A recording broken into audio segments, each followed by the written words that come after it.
Hello friends, मैं doctor सीमा अग्रवाल, सहायक प्राध्यापक राजनीति विज्ञान। आज की इस वीडियो में हम मैकियावेली के विचारों के संबंध में चर्चा करेंगे। सबसे पहले हम बात करेंगे मैकियावेली के मानव स्वभाव के संबंध में जो विचार हैं उस पर, क्योंकि मैकियावेली के बाकी के जितने भी विचार हैं, चाहे वो धर्म और नैतिकता से जुड़े हुए हों, राज्य और शासन से जुड़े हुए हों, वो सारे ही मानव स्वभाव संबंधी उनके विचारों पर ही आधारित हैं। मानव स्वभाव संबंधी उनका जो विचार है वो उनके राजनीतिक दर्शन का केंद्र बिंदु है। मानव स्वभाव संबंधी विचार उन्होंने अपनी पुस्तक प्रिंस में वर्णित किया है।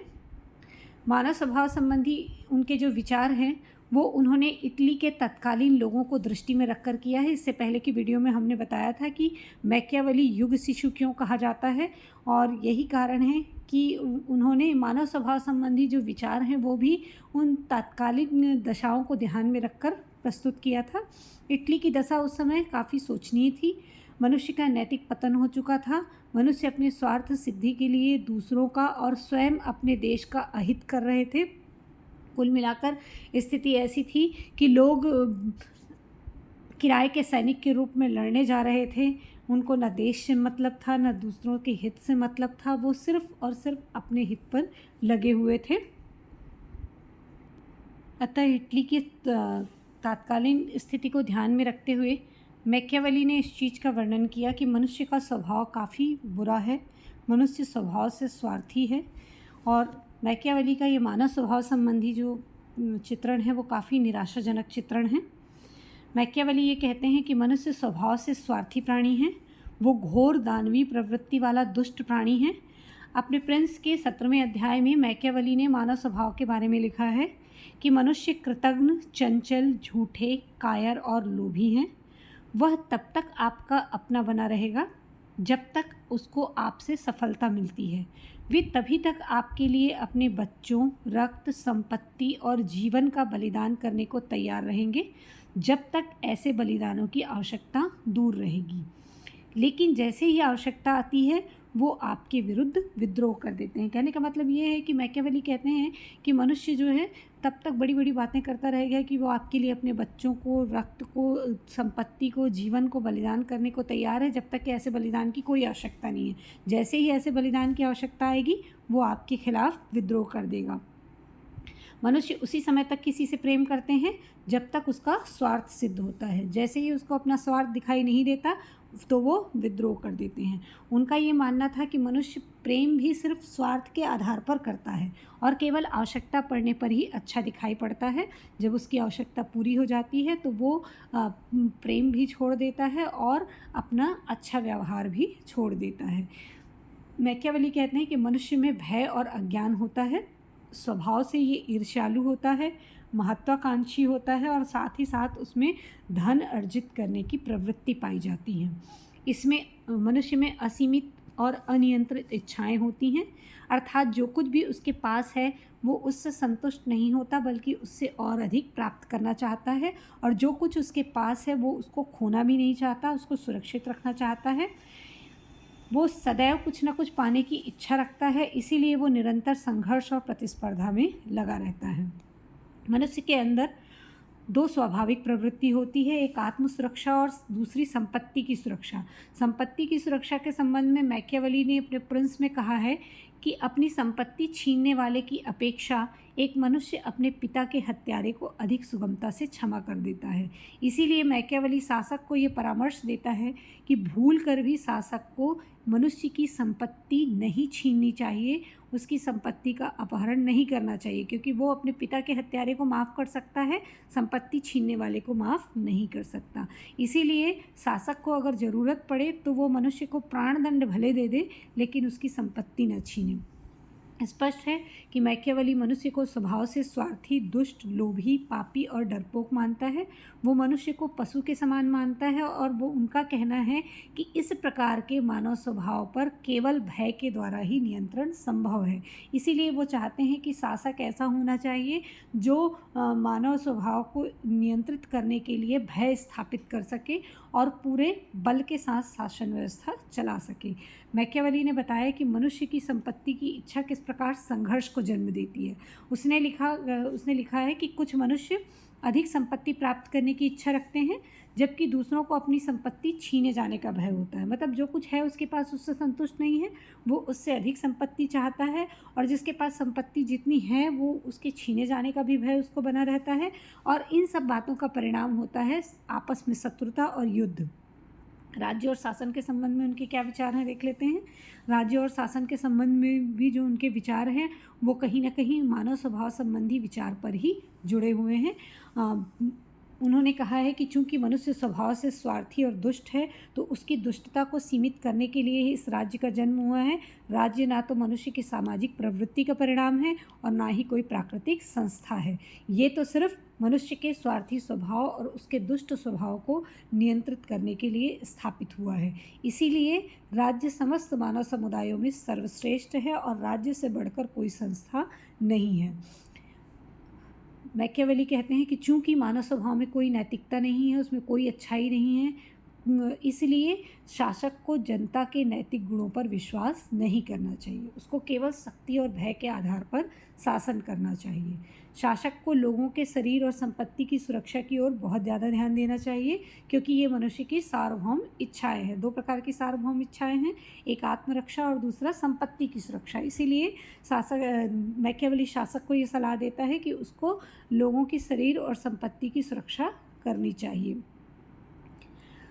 चूँकि मानव स्वभाव बुरा है और मनुष्य स्वभाव से दुष्ट और धोखेबाज हैं, इसीलिए शासक को निरंकुश होना चाहिए, शक्तिशाली होना चाहिए और उसको छल और बल का प्रयोग करके शासन करना चाहिए। मैकियावेली यथार्थवादी विचारक माने जाते हैं।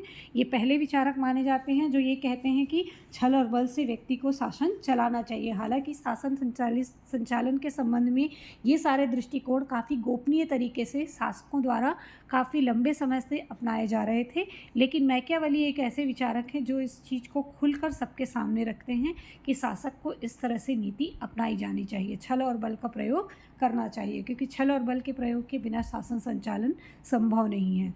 इसलिए वो ये कहते हैं कि शासक को शेर और लोमड़ी की नीति अपनानी चाहिए। राज्य को शक्तिशाली बनाने और सुरक्षित रखने के लिए मैकियावेली ने शासक को सभी प्रकार के उपाय अपनाए जाने की छूट दी है। वो ये कहते हैं कि राज्य को शक्तिशाली बनाना है तो शासक को सब तरह के उपाय अपनाने चाहिए। साम दाम दंड भेद बेईमानी हत्या आडंबर सब कुछ राजा जो है कि कर सकता है, ये सारी चीज़ें वो अपना सकता है। और मैकियावेली उसी राजा को श्रेष्ठ मानता है जिसमें शेर और लोमड़ी दोनों के स्वभाव का सुंदर समन्वय हो। शेर ताकत का प्रतीक माना जाता है और लोमड़ी चालाकी की प्रतीक मानी जाती है। तो मैकियावेली ये कहते हैं कि वही शासक सर्वश्रेष्ठ है जिसमें शेर और लोमड़ी दोनों के स्वभाव पाए जाते हों, अर्थात समय समय पर उसका आचरण शेर की तरह हो, शक्तिशाली और खूंखार, और समय विशेष पर वो लोमड़ी की तरह चालाक हो, धूर्त हो। उसका मानना है कि राजा को विवेक युक्त और अवसरवादी होना चाहिए, क्योंकि राज्य का हित और सुरक्षा सर्वोपरि है। वो ये कहते हैं कि वो अगर अच्छाई का दिखावा करता रहे और सिर्फ अच्छा बना रहे और राज्य की सुरक्षा को खतरे में डाल दे, तो ऐसी स्थिति में उसको अच्छा नहीं माना जाएगा। इसीलिए वो ये कहते हैं कि साध्य पर ध्यान देना चाहिए, साधन क्या है इस पर ध्यान नहीं देना चाहिए। यहाँ पर मैकियावेली के विचार गांधी जी के विचार के बिल्कुल विपरीत है। गांधी जी साध्य के लिए पवित्र साधन की वकालत करते हैं। वो ये कहते हैं कि साध्य अच्छे हैं तो साधन भी अच्छे होने चाहिए, लेकिन मैकियावेली ये कहते हैं कि साधन कुछ भी हो, साध्य को प्राप्त करने के लिए केवल साध्य पर ही ध्यान देना चाहिए और येन केन प्रकारेण साध्य प्राप्त करना चाहिए। साध्य प्राप्त करने के पश्चात कोई ये नहीं देखता कि किस साधन का प्रयोग किया गया है। राजनीति का धर्म और नैतिकता से पृथक्करण, ये भी मैकियावेली की एक बहुत बड़ी देन थी। मैकियावेली एक पहले विचारक थे जिन्होंने ये कहा कि धर्म और नैतिकता को राजनीति से पूर्णतः पृथक रखा जाना चाहिए। वो अपने प्रिंस को नैतिकता के सारे बंधन से मुक्त करते हैं। वो ये कहते हैं कि प्रिंस पर किसी भी प्रकार का कोई नैतिक बंधन नहीं होता, अर्थात राजा नैतिक बंधनों से मुक्त है। राजनीति का धर्म और नैतिकता से ये पृथक्करण संबंधी उनका जो विचार है, ये विचार ही उन्हें प्राचीन और मध्यकालीन विचारकों से अलग करता है। जितने भी प्राचीन विचारक थे, यूनानी विचारक थे, प्लेटो, अरस्तु, सुकरात, इन्होंने नैतिक जीवन को महत्व दिया है।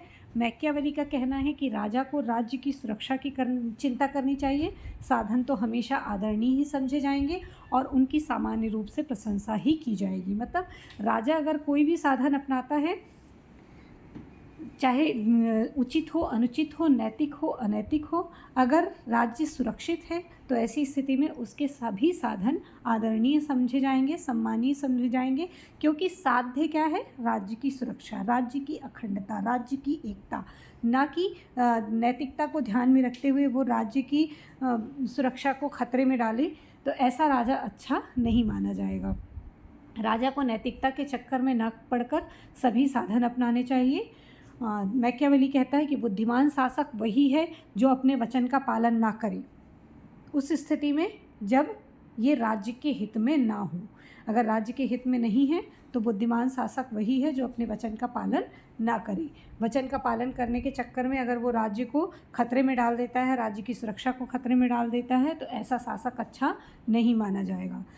वो ये कहते हैं कि राजा को ऊपर से दयालु, विश्वासी, धार्मिक और सच्चा होने का ढोंग करना चाहिए, लेकिन आवश्यकता पड़ने पर उसको निर्दयी, विश्वासघाती और अधार्मिक बनने के लिए तत्पर रहना चाहिए। धोखा और ढोंग राजा के लिए आवश्यक है। उसे मिथ्याचार और छल कपट में निपुण होना चाहिए।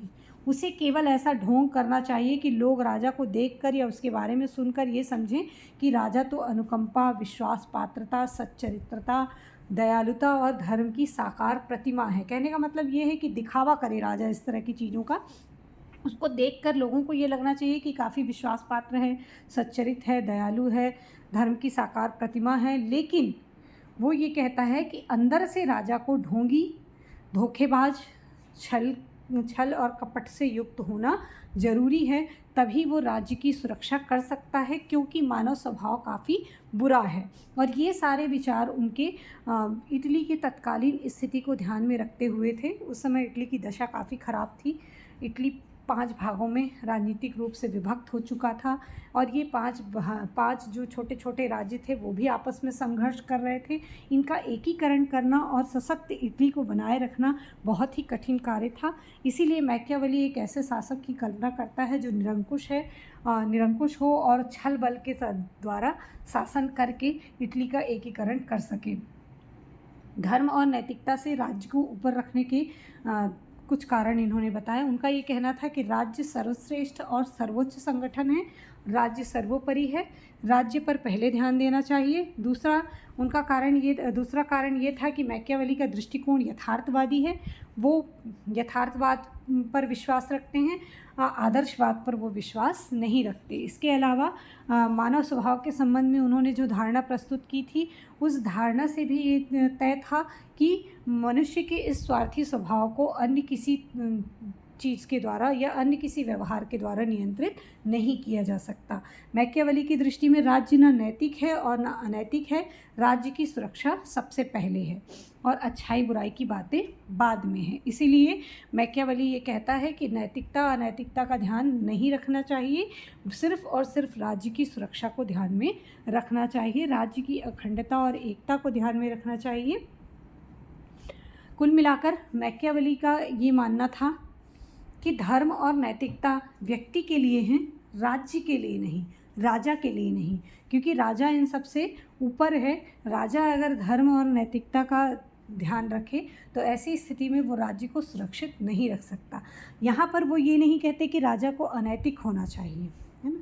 वो ये कहते हैं कि राजा को नैतिकता विहीन होना चाहिए। वो ये नहीं कहते कि राजा को अधार्मिक होना चाहिए। वो ये कहते हैं कि राजा को धर्मनिरपेक्ष होना चाहिए। निष्कर्ष तौर पर कहा जा सकता है कि मैकियावेली ने कहा है कि जब राज्य की सुरक्षा खतरे में हो तब न्याय अन्याय, उदारता या क्रूरता, गौरव या लज्जा का कोई विचार नहीं करना चाहिए। मैकियावेली पहला विचारक है जिसने धर्मनिरपेक्ष राजनीति की नींव डाली थी और यही कारण है कि मैकियावेली बाकी के विचारकों से अलग विचार रखते हैं और मैकियावेली के विचार यथार्थवादी माने जाते हैं। साथ ही साथ उनके विचार आधुनिक युग में भी प्रासंगिक प्रतीत होते हैं। धन्यवाद।